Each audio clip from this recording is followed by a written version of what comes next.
वो 15-16 साल की खूबसूरत लड़की है।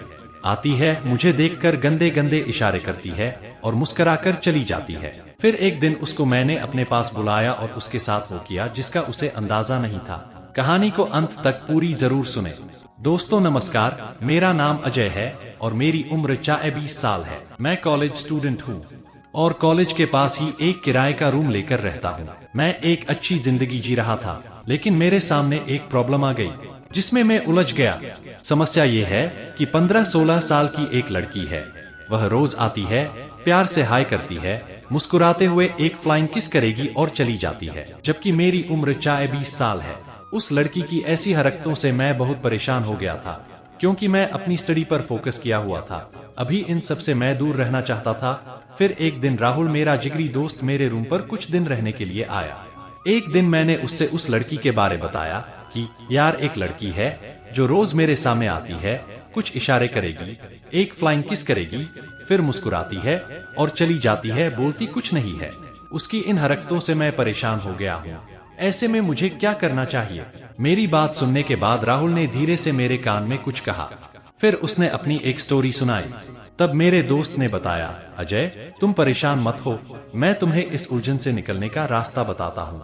ऐसी ही प्रॉब्लम एक बार मुझे भी हुई थी। अजय सुनो, ये 1998 की घटना है।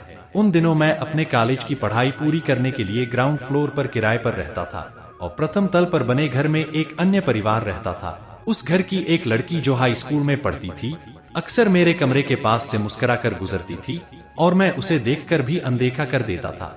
एक दिन उसकी मम्मी ने मुझसे विनती करते हुए उसे गणित का ट्यूशन देने का अनुरोध किया और मैंने उसे बिना फीस लिए अपना समय देने के लिए हामी भर ली।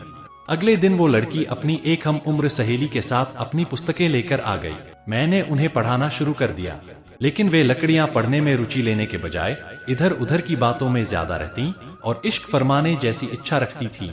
मेरे कमरे की दीवार पर टंगे हुए कृष्ण जी के कैलेंडर के दृश्य को देखकर वे दोनों गलत कमेंट करके खूब हंसती, जिसमें तालाब में गोपियों के स्नान करते समय पेड़ पर बैठे कान्हा जी उनके वस्त्रों को हाथ में लिए होने का दृश्य था।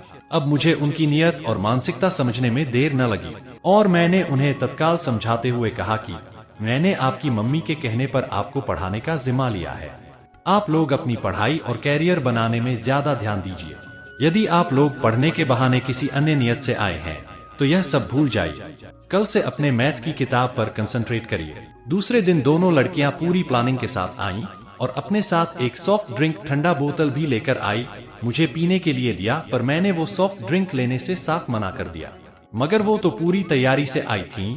मेरा हाथ पैर बांध दिया, क्योंकि मेरे साथ अपने दिल की हसरत पूरी करना चाहती थी कि तभी उसकी मम्मी आ गई, जिन्हें मैंने सब कुछ पहले से ही बता दिया था। और उसके बाद फिर उन बच्चों ने मेरे पास आना बंद ही कर दिया। अजय तुम भी ऐसा ही करो जैसा मैंने किया। फिर मेरे दोस्त की घटना सुनकर मुझ में हिम्मत आई और अगले दिन वैसा ही किया जैसा मेरे दोस्त ने कहा था। मैंने एक दिन उस लड़की को अपने पास बुलाया। वो मेरे रूम में आई और आते ही मेरे से लिपट गई। मैंने उससे अलग होते हुए कहा, तुम मेरी छोटी बहन हो। भाई बहन का प्यार बहुत पवित्र और निर्मल होता है।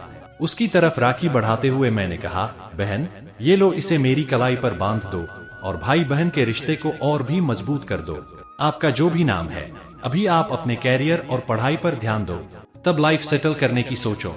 लड़की ने अजय के हाथ में राखी बांधकर चुपचाप वहां से चली जाती है। मेरे दोस्त ने मेरे कान में यही बात कही थी कि उसे अपनी छोटी बहन के समान जैसा ही सम्मान दो और यदि वह कोई बचकाना हरकत करे तो उसे डांटने से भी परहेज न करना, क्योंकि वो लड़की इस समय उम्र के जिस पड़ाव पर है, यहीं से बच्चों के बहकने और बिगड़ने की शुरुआत होती है।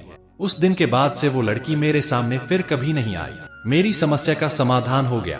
दोस्तों, कहानी कैसी लगी कमेंट करके अपनी राय जरूर बताएं।